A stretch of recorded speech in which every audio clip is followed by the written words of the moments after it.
Hello everybody, Resident here to you, and welcome back to Let's Play Tomb Raider Anniversary. Last time, we completed Poseidon and Hephaestus' room, so you may be wondering why this cutscene is playing again after we saw it in the previous episode. Well, I died when I was trying to do my intro, so yay, I'm pathetic. Alright then, so what we'll be doing now, we're going to be looking for our next switch, and luckily, I know where it is. At least I hope I do. Maybe. Where is it? Maybe I'll be able to find it. Alright then, so we want to drop over here because... Where is that switch? Well, there's one down there. Yeah, we'll go for the one down there. I don't remember where the other one is at the top of my head, so we'll go for the one that's at the very bottom.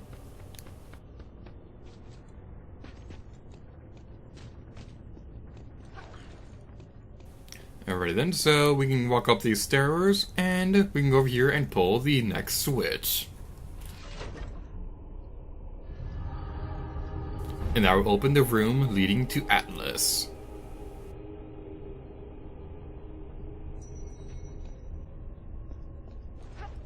No, not the Atlas that makes Pokemon systems. No, I'm talking about the Greek god Atlas. Yay. Yeah, I know it's different spelling and all, but come on, it's the same word. So we go over here and climb the ladder, and then... I don't remember exactly how we get to that room. Hopefully I'll be able to remember at some point in my life, because I'd like to finish recording this video. I don't want to be stuck recording this for all eternity, because, if I were to be stuck recording the same game for all eternity, I probably want it to be profound, to be completely honest. Alright, so the room's up there. So where we want to go is up there, so we want to go to the very top. Yeah, we're going to be climbing back and forth throughout this entire area a lot. There's probably a much simpler way we can do this. It does require a whole lot of backtracking. I just didn't really think about playing it out that often, just simply because of the fact that I already had my mindset on how I was going to handle Folly in this game. So what we want to do is climb this way again. And go through here. This area is probably going to take a while, so you're probably hearing my voice all spam and stuff like that, so that's probably the reason why my voice sounds funny. But now that we've done all that, where do we want to go next? Where do we want to go? We want to go this way. And cue normal voice in 3, 2, 1. Oh, right then, yay, normal voice. I love playing with studio because I can do stuff like that. It makes me so happy. Although I don't really know how to make my voice so high pitched and stuff like that, because I wonder where my voice is sounding if I did then. I know it's not like a chipmunk, I probably annoy more people than actually entertain them. But you know what? This is my switch, I can do whatever I want. This is not where we're supposed to go. That's the way we're supposed to go. Well, darn. Well, the normal voice thing is still continuing onwards. I don't know what I was talking about a moment ago. You saw nothing. This flashlight is a secret. Not really. It's secret to everybody. Right then, so we go over here and continue jumping and things like that because we're going to continue spinning up the gameplay, and I failed my deadly doom. Oh boy. You know what, we can get that all in there, but I'm still going to speed this whole thing up because I don't really feel like getting all that out. I don't really feel like I'm trying to make another smooth transition because, oh my god, this level, I like it, but it can be a bit repetitious to go through. But, now that we know that, we'll continue normal gameplay in 3, 2, 1. Alrighty then. That was a fun time to go through. I'm just going to say that right now. So what you want to do is, you want to jump over here. And if you want to be careful, because if you didn't jump, you would have fallen that, and then you will die. And that's not very pleasant. But now that we've gone through all that, we can go through here into the next room. Let's pull the switch, because hopefully this door will activate like normal. Maybe.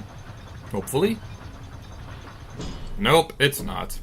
So you want to jump backwards, and then jump back over here. This is probably the room that they intended you to go through first, maybe? I'm not entirely sure about that. Camera. Okay, that was weird. I could have sworn that I was angled right to go for the pole, but obviously I wasn't, which is very depressing. What we want to do is we're going to move this thingy around because, yay, we can be all spinny, spinny, spinny, spinny. Maybe now you would consider announcing Tomb Raider Ballet. Alrighty then, so what we want to do... Before you do anything over here, you want to go over here first and move this, climb across these ledges and things like that. Yay, I'm the best at speaking, aren't I? We can pick up some ammunition right here, but these are for a weapon that we do not currently have, so it's not entirely all that useful to us at the moment, but you want to remember to pick it up. After pulling that switch, those poles will activate, and which will make your life much easier. And by much easier, I mean it will prevent death in the future. Kind of. Maybe. Sort of. This can be a little hard to do, but that's your indication of being able to do that. Activating those will make the spikes go downwards. But remember, you want to be as far away from those as you possibly can. Because, if I can please aim right, okay.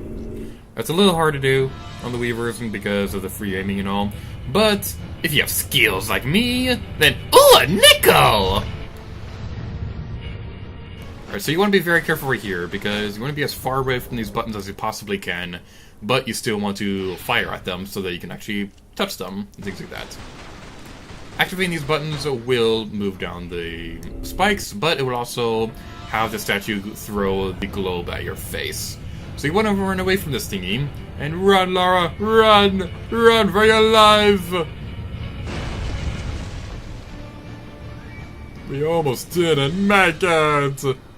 Alright then. So what you want to do is that you want to activate this platform again. Now if that seemed familiar to you, is because the Greek god Atlas, if I remember correctly, I may be wrong about this, but if I remember correctly, he was the god responsible for holding the earth up in the sky. So that's something that's pretty interesting. That's today's just lovely gear to use, useless knowledge that may potentially be incorrect because I'm not a major in mythology or wherever the proper term is. So we can move that down. And this will hopefully activate that thing. Yeah, that thing will stay permanent.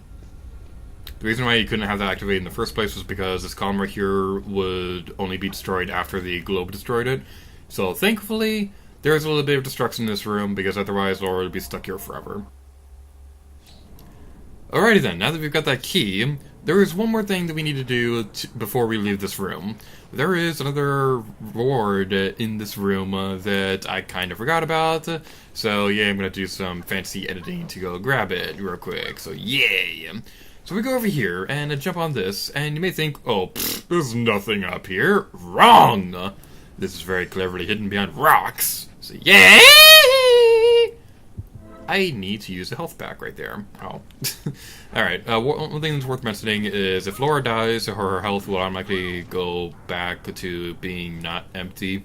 So, that's a very poor way of wording that. If you die, Laura's HP would be maxed out, so if you want to save on health packs, you could just kill Laura. It's a very morbid way of wording that, but that's the best way that I can think of. But to get out of here, what we want to do is we want to go through this area and pull the switch again. The door will rise to your doom, so you'll want to go over here and be very careful about the timing. Actually, you want to go over here. Yeah, I totally got that right on my first try. And now we only have one more room left, which we're going to serve for the next episode. Nah, I'm just kidding. We're going to do it in this episode. Alrighty, then, now that we've done that, we have one more switch to activate. But, before we do any of that, I want to go over here, because if I remember correctly, there should be a reward around here somewhere. We hope I'm doing this right. Probably not the best way we want to do that. Let's try jumping... We're going to go over here instead. There we go, okay. Okay, that's a little bit of a tricky jump to do, but if you have skills like me, then you should be fine. And it's actually leads us to the next switch. Wow. Hopefully it does. Can I get up here? Why can I not get up here? Laura. There we go. That was a little weird. Alright then, so what's next? Let's jump over here. I think we can get to the next switch if we go this way. It's maybe in the way that they intend you to do this. But, as I mentioned before, this is a much more open level than what we've seen in the past, and I really appreciate that. Because I really like when the games give you the chance to do stuff anywhere you want. That's the big reason why I love Breath of the Wild and Mario Odyssey and things like that. And then we can activate this switch. And the final door is open. Now we've activated that switch, what we want to do is we're going to go down here, and we're going to go through here when it's pretty fine. I won't have a clip on screen or anything like that about this, but it's still pretty worth mentioning. And there is a funny glitch you can do. I'm not entirely sure what triggers this. I think it happens if you fall from a certain height that would have killed Laura, and would have triggered her screaming voice effect, where she like scream for her life because she's dying. But one thing that's kind of funny to do is if you do it right, you can potentially save Laura from dying. But if you had already triggered the screaming animation, the screaming vocal sound effect thingy, then the screaming thing will continue going for a very, very long time. It's pretty funny. I've never had this happen to me personally, but it's still pretty worth mentioning because it's a pretty funny glitch. These Tomb Raider games have much level, and they can be a bit buddy at times, so just prepare to encounter a glitch or two, as we've seen plenty of times when we went through Tomb Raider Legend. I won't spoil what happened during that game, but people who did see that, then you probably already know what I'm talking about. Or you saw this one of 2017. Okay. We can move this block over here. You want to make sure you do this so that when we go to that ledge right there, we'll be able to jump over there. So this would make sense for people out there who understand how platform works in this game. And then we go over here, and there's health pack over there. Like I've mentioned during Tomb Raider Legend, I don't remember if I've mentioned this during this game, but I'm not going to be going on the way to collect every single health pack in the game. I'm just going to be collecting the ones that I don't know how to get to, like off the top of my head, and I think are very worth mentioning to go grab. But the ones I don't remember exactly how to get to, I'm not going to be bothering with them. I'm mostly just going to be focusing on what really matters 100%, like the artifacts reward, like the artifact relics, and the rewards, things like that. So that's really what I'm focusing on. So we go through here, and we have one more room to go through before we're done with Folly, and Laura's doing that weird dancing again. And now we're going through the room of Damocles. Again, I really, really apologize if I'm completely butchering the pronunciations of these names. I never study Greek pronunciations, so I'm a terrible person. You want to be very careful when you go through this area too, because it could be very possible for it to land in such a way that can make this next area actually impossible. So you want to be careful. But what you want to do, you want to move this block as soon as the thing goes upwards, and you can move it right here. It's possible for this to go in such a way that it makes it impossible for you to jump on that block, so that's the reason why you need to be careful about that. But luckily, we didn't encounter that, so yay. And now we've activated the door. And this room looks pretty harmless, right? Just wait until you look upwards. You can't really see all that well here, but there are swords all over the place. So you need to be careful. And something that's kind of funny to mention is, this is what the swords look like in the original Tomb Raider game. So, well, not this right here, but the clip that you'll see on the corner of the screen and somewhere around here. But this is what the swords look like in the original Tomb Raider game, and they look kind of funny. So this looks perfectly safe, right? Wow, that looked funny. I'm sorry, Laura, I love you, but your dying animations are funny.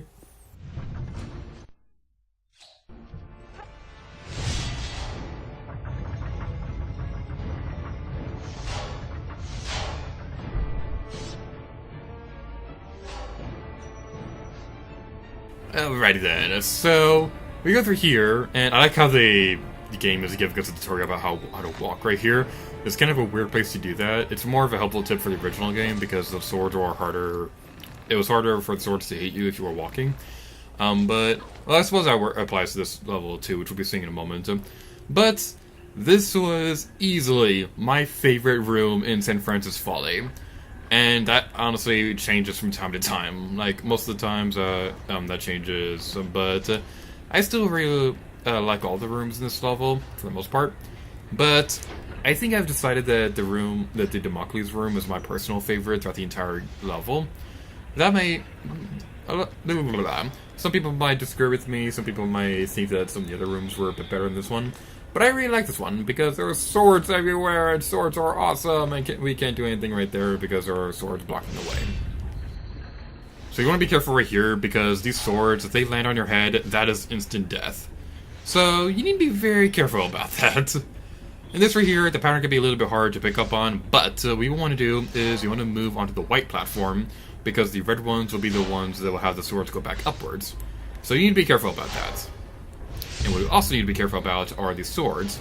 Walking is a very good tip for being careful around here. Otherwise, the swords will land on your head, and it will not be a very pleasant experience at all.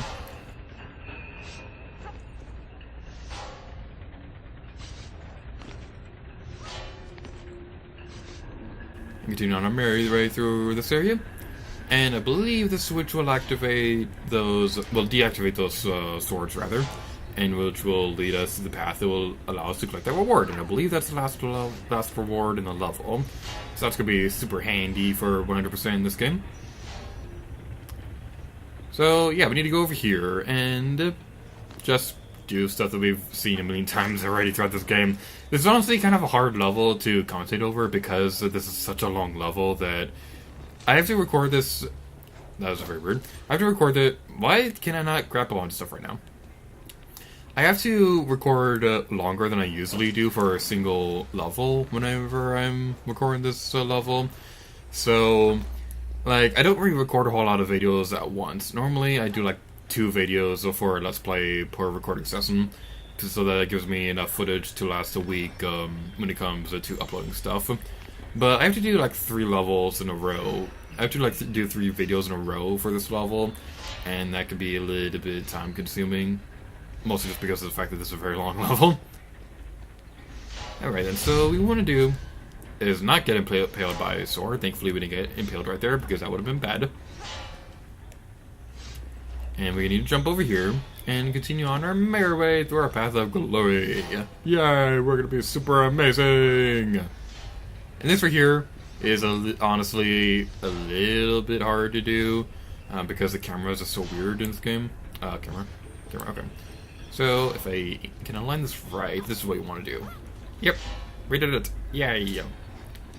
One thing that I'm kind of disappointed about is the fact that when the swords drop on the ground, they didn't do any, like, interesting puzzles where you can, like, balance on the top of the sword. So, I understand why they didn't do that, because that kind of wouldn't have been bad. Maybe? I don't know. They could have probably pulled it off and made it interesting, but, it's a little disappointing. And this right here, this is the only instance of wall jumping in the entire game. If I remember correctly. I'm probably wrong about that. What we want to do is we're going to pull backwards on the thumbstick when the camera was like that, so that you can go this way. It's a little hard to explain. I probably could think of a better way to do it, but if we see it again later in the game, I honestly don't remember if that's the only instance in the entire game where that happens. Maybe it is, maybe it isn't, I don't remember off the top of my head. But what I do know is next time we do that, I'll probably think of a better way to explain how to do the wall jumping, although you probably don't need me to explain that, because it's not really that hard to figure out, to be completely honest. So now that we've done that, I just want to double check real quick that we got all the rewards. Yes, we did! Alright! So now that all there is left to do is to actually beat the level. So let's pull the switch and jump on this thingy. And that's not going to work. Unfortunately, you can't go around those blocks. I don't understand why you can't do that, because you can clearly fit through between the block and the wall. I don't understand why you can't do that, but it's just something weird that happens. And jump! We did it! Yay! I'm really happy that I was able to pull that off without being able to hear the game. Camera? Okay. I'm really happy that I was able to do that without being able to hear the game, because most of the time when I play through a game that has like audio cues, like what this game does to help you know when the proper time is to jump. That was not the proper time to jump. Yeah, I'm just repeating the same thing that I've said so many times already. So you want to use the keys that match the keyhole. You probably don't need me to explain that to you. Although one thing that's pretty funny, I'm not entirely sure if I'm going to be demonstrating this, but I'll probably do this after we do the outro. But one thing that's pretty funny was what Laura would do if you try using a piece of equipment that wouldn't be compatible with this. Like if you tried using the ski-on to activate the door, Laura's voice would be pretty funny because it would be all like, "No."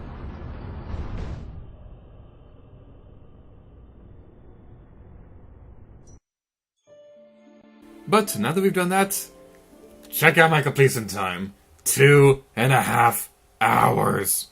I'm not entirely sure if that's just for this level, because my microphone setup says that I've been recording for 1 hour and 10 minutes. Maybe that's the entire playthrough of the entire game. But anyway, my point is clear. This level took me 1 hour to record. So I'm going to finish off this level right here. So thank you all so much for watching this video of 2 Year Anniversary. In the next episode, we'll be seeing what's beyond this door. And next time, here's to you. Oh yeah.